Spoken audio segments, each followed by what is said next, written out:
I just saw this post very recently, this morning by Chris Bearcat. So I want to pull that one up because he's been on the podcast at least once, if not twice.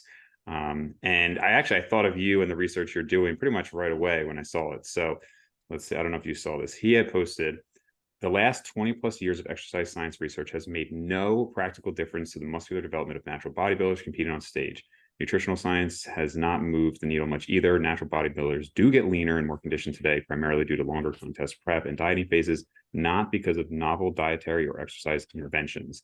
And then like one top thing that Nunez posted, I think it goes to show that genetics are that important in bodybuilding. The bodybuilders that have benefited the most are the ones with average to below average genetics. Populations that can't get away with simply being consistent and working hard. The top tier guys, not so much. And then, they kind of had a back and forth. But basically the idea that all this research we're doing really has not moved the needle, and it's really genetics, consistency, hard work over time. Yeah, so I'm not sure if that's the best take ever, especially the way it's contextualized. So specifically, he refers to it has made no practical difference to the muscular development of natural bodybuilders. It's not really referring to the peak of the sport, nor is it referring to enhanced bodybuilders. I do think that most natural bodybuilders nowadays are a lot more evidence based than they used to be. And I think that if you're talking about the broader population of natural bodybuilders, generally they have probably improved, right? Like it could be a fact of larger talent pool, so the average competitor is just more jacked or what have you. But I think that honestly, if he were to make that same argument with regards to enhanced bodybuilders at the top level, where they don't really take notice of advances in science that often, anyways, yeah, fair enough. Like it's probably just a larger talent pool, maybe even advances in PD use as opposed to exercise science. Um, that's a more convincing case to me. But I think with regards to natural bodybuilders, I do think that even though a lot of the things that we're talking about don't make a huge difference, right? Like when we're talking about doing additional volume, like say doing 18 sets per week instead of 12, or doing length and partial work or doing length and emphasis work. All that stuff can make a slight difference. And there will be some subsection of the natural bodybuilders that apply this stuff and probably see a benefit from it. Compared to the impact of genetics alone on how well you do in bodybuilding, it's relatively small. But I think it's somewhere between incorrect and um, reductionist. Like it's just straight up incorrect in the sense that I think a lot of bodybuilders nowadays do apply exercise science findings from the last 20 plus years, whether that's the interference effect, like, minimizing cardio so as to potentially lose a bit less muscle during your prep, whether that's volume potentially, where I think nowadays more natural bodybuilders are going a bit higher in volume. Say, if previously there were a lot of natural bodybuilders doing like 3 sets a week, just because they're like, oh, HIT is the thing. Mm-hmm. Now there might be more so doing like 10 sets a week. Like these are all things that have shifted over the last 20 years and that have all been documented in the last 20 years with an exercise science that all make small but appreciable differences to your hypertrophy. So that's where I think it's straight up incorrect, and where it's reductionist is saying that it's made no practical difference. I don't think that's true. I think it does make a difference, but whether or not like it's a meaningful difference depends on your definition of meaningful. If you think that natural bodybuilders look like shit anyways, yeah, fair enough, and you might have a point. Um, Equally, I think that it is an appreciable difference personally. There was I'm trying to find this guy's name. Oh, Jeff Willett. Do you know who that is? It might be a little before your I time. do not actually. So Jeff Willett was one of those guys. I'll probably include a picture of him, but he was back. God, I don't know, this was maybe early 2000s, and like at the time, a top natural bodybuilder. You can just Google and find him. Super impressive arms, everything. I mean, it definitely falls into the category of, was this guy truly natural? He was, and also during that time period where a lot of these pro steroids and questionable agents would come out, right? Like pro hormones, I should say, and the designer steroids is what I meant to say. Yeah. Where things were legal technically, right? But eventually they got banned and everything, like the Superdrol and whatnot. So in any case, during that period, you had a lot of these guys who were really had incredible physiques, and then perhaps coincidentally, they stopped competing once these things became banned.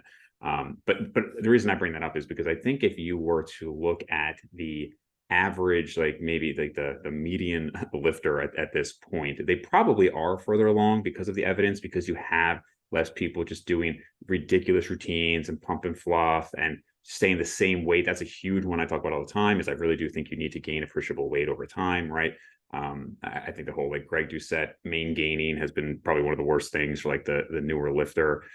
So I think that stuff has really made significant differences. At the top level, do I think the top natural bodybuilders today are further along than 10, even 20 years ago? I'm not sure. I will say I don't follow natural bodybuilding, that much where I'm seeing it. But I mean, Doug Miller is what, a decade ago? Are people bigger than Doug Miller was? Sure, that's a good point. I will say the main gaining point is a great one, especially in beginners. I think the influence on beginners who are 120 pounds and don't want to bulk because they could just stay 120 pounds and gain muscle and recomp all the time. Yeah. It's like you can't get that big if you're 6 foot and 120 pounds all the time. Sorry. Mhm. Like you're not gonna get to 0% body fat and then get negative percent body fat and get more and more jacked. Um I do agree with you in that, like the freaks of natural bodybuilding, a lot of them wind up going into enhanced bodybuilding eventually, anyways.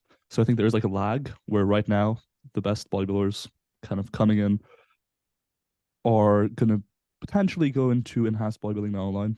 Um, Specifically with regards to the post, we're not really talking about the post anymore now. It was referring to natural bodybuilders overall, not necessarily to like elite natural bodybuilding, like not to WMEF worlds necessarily. Um, but yeah, like ultimately, we are talking about the influence of one thing, which is like genetics, which is huge, versus the influence of a few things that have a very small impact, like how much volume you're doing, not doing 2 sets a week, but also not doing 60 sets a week, not training a muscle group once a week with 40 sets per. The impact of those things is going to be meaningful, but compared to the impact of genetics alone, it's not going to make a huge difference. So you're going to see similar physiques 10 years ago versus now. Doesn't mean it's not making a difference, just means that other things are making more of a difference. Yeah. Yeah, which I think is good to have that context, because this is one of the things, so every once in a while I get a little pushback that I'm negative in this regard, or that I almost like a fatalistic sense, which I definitely is not the case. I mean, I think obviously people could make, huge strides in their physique, but I do think it's good to have people like you, like Mike Gigerto, like Alberto Nunez, who do say like, look, we're doing all this, we're, positive in the space, we're saying you can make progress and make these changes, but at the end of the day, genetics are a huge factor, and maybe even the main factor as far as the difference in physique among people who have, let's say, been consistent for 10 years, right? Like, of course, the sleep, of course, the nutrition, but if you're doing all those things, then the reason this person is 20 pounds bigger than that person is not because of length and partials, or something like that. Yeah, and it's the annoying thing where, on the one hand, that is very true. On the other hand, some people who have nefarious intentions or profit driven individuals might tell you that no, it's not because of genetics, it's because you're not doing this one trick that I'm doing.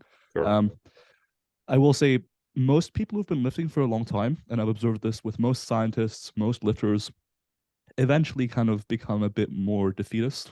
They're like, Yeah. oh, okay, like as long as Yeah. my training is in a reasonable spot and like my sleep is in a reasonable spot and everything like that, I'm not sure I can roll the dice and may the dice fall where they may. So it's interesting to see that pretty much everyone who's been lifting for more than like 6 to 10 years, maybe, Yeah. kind of ends up in a similar place where it's like, I'm just going to keep training. If I'm going to grow some more, great. But I can't do much more than I'm already doing. It's not going to change much.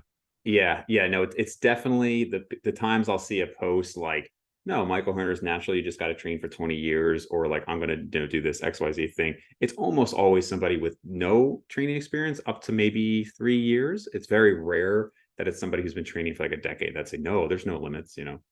It's interesting as well because I think the people who usually ascribe the most meaning to like, oh, you can make a huge difference with this one tip, are the people who've been training for like 2 years but have Mhm. excellent genetics, Yeah.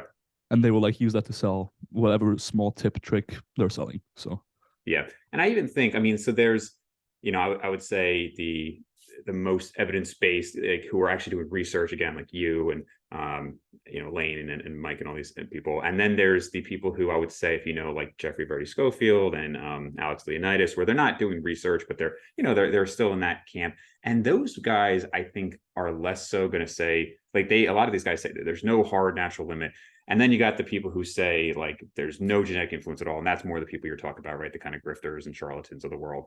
But I think between those first two categories, whether or not we want to say there's a clear natural limit and get into this whole debate, we're all basically saying the same thing, which is that you start lifting, you make great gains. Somewhere in that 7 to 10 year mark, things are going to dramatically slow down. And if you've really been doing things appropriately, then at 12 plus whatever the number is years, whether we're talking zero or, quarter pound of muscle, we're basically saying the same thing.